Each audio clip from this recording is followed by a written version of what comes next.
After the terrorist attacks at an Ariana Grande concert in Manchester, the political left's reaction demonstrates yet again how incapable Democrats are to stopping Islamic terrorism. A CNN analyst thinks the Manchester attack may have been right-wingers. The CNN analyst admitted that a suicide bomber was likely responsible for the explosion. However, he floated the idea that the bombing could have been part of a right-wing extremist plot. Well, obviously, a suicide bomber, I mean, that would be the hallmarks of an Islamist terrorist plot, attack.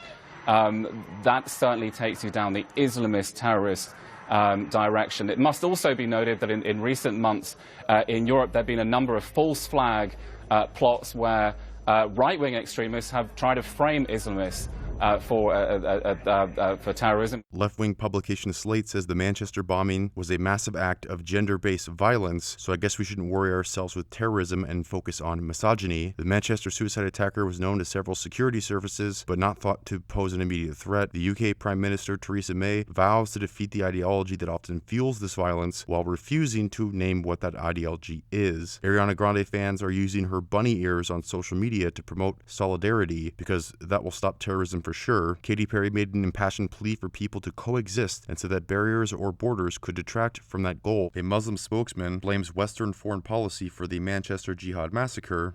Are you saying then that some people, particularly young Muslims, feel that Muslims are being oppressed there and they have to fight back in some way, even in the most extreme form? Yeah, so you look at what happened in Libya. We went in, we bombed Libya, and then we left.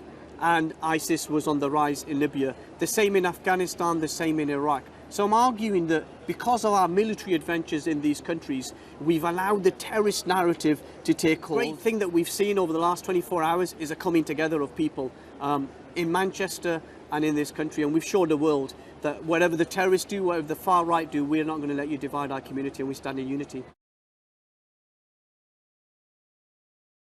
That whatever the terrorists do, whatever the far right do, we're not going to let you divide our community, and we stand in unity.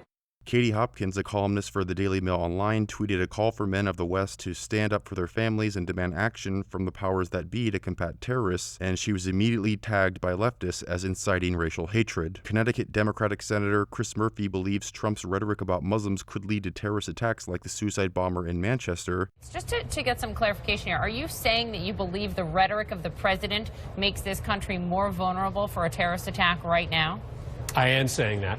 I'm saying that because the ability for ISIS to recruit people into its midst is dependent upon two narratives. One, that they are building a caliphate inside the Middle East that will grow and grow and grow, get on our side now before it's too late.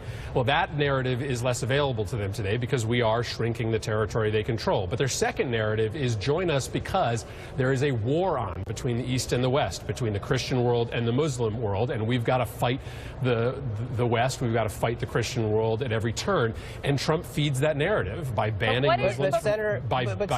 Muslims from entering the United States. He feeds that narrative. So he blames the terrorist attack on Trump banning Muslims from entering the U.S. and Trump's anti-Muslim rhetoric. First of all, Trump didn't ban all Muslims. He temporarily banned immigration from 7 Muslim countries who are at high risk to import radical Muslim terrorists into the U.S. That list of countries at high risk was compiled by the Obama administration. The majority of Muslims around the globe were still allowed to come. So his first argument cannot be true since Trump didn't even make an executive order that banned all Muslims. Second, he also attributes the cause of Muslim violence to anti-Muslim rhetoric. But terrorist attacks were happening when Obama was president, who said very nice things about Islam. I will say, Senator, that during the Obama administration, and President Obama used far different rhetoric than President Trump did, there were ISIS-inspired attacks, and he didn't use the language that President Trump is using, so why would one matter and the other not?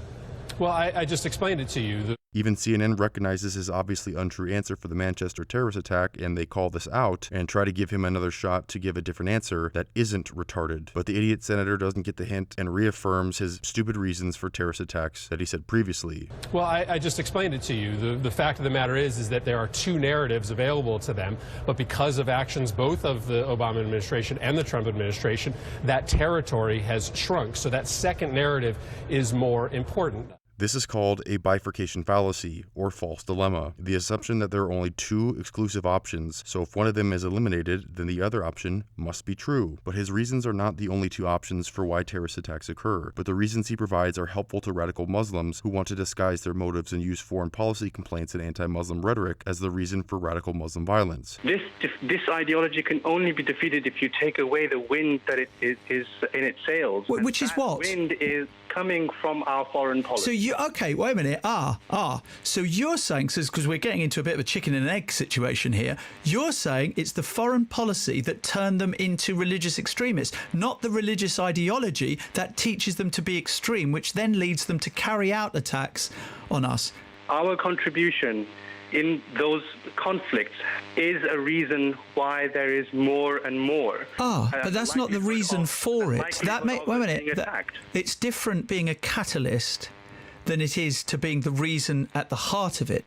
The New York Times wrote of the Manchester jihad mass murderer, quote, "No one yet knows what motivated him to commit such a horrific deed. Only further investigation can answer these questions." Cosmo praises an alleged Muslim for helping Ariana Grande concert goers with free rides, but the man is a Sikh, and Cosmo does not know the difference. After being called out, Cosmo deletes the tweet because a helpful Sikh serves no purpose to the narrative. A Democratic congresswoman in California offered one of the most ridiculous reasons for Islamic terror attacks, that it's because Muslims feel isolated.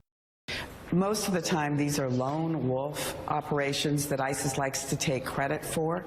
The real issue is whether or not Muslim youth around the United States and around the world feel there's a pathway forward for them, or do they become so isolated that this is their only avenue of making a statement about their religion. Okay, so this congresswoman says that most of the incidents are lone wolf incidents, and the left uses the lone wolf terminology a lot in order to try and downplay the widespread influence of radical Islam. In a previous video, I cover how left-wingers define lone wolves, and there's a link to it in the description, so I won't go into detail here, but in short, the left purposefully makes the definition of terrorism very narrow in order to give Democrats a lifeline to minimize the severity of the threat of radical Islam by dismissing terrorist attacks as just lone wolf incidents, so there's no real problem here.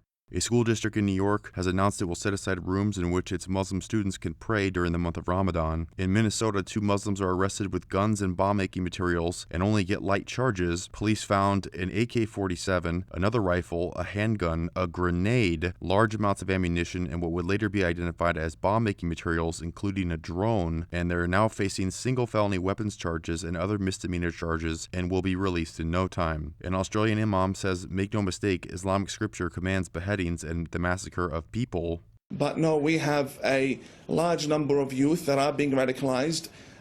This happens because of the books that we have, the Islamic scriptures that we have. They push the Muslim youth to believe that if you go out there and you kill the infidel, that's how you will gain paradise.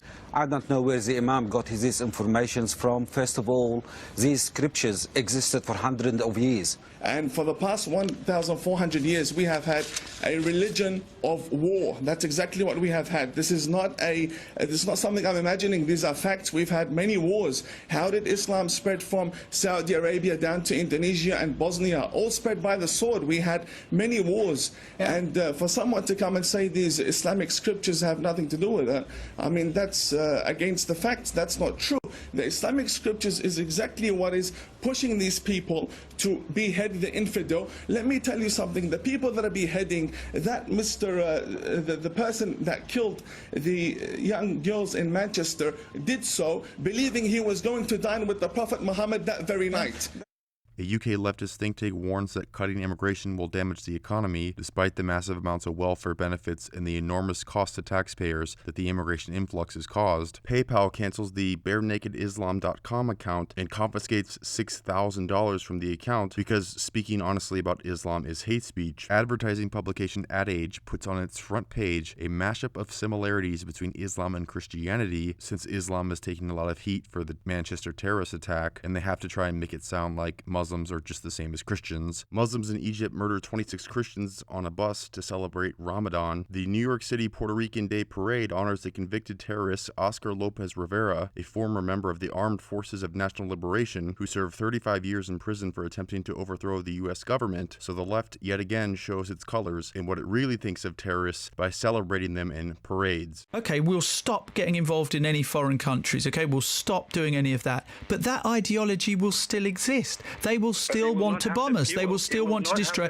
And at the source of it, they can quote from the Quran or from the Hadith to back them up. So then what?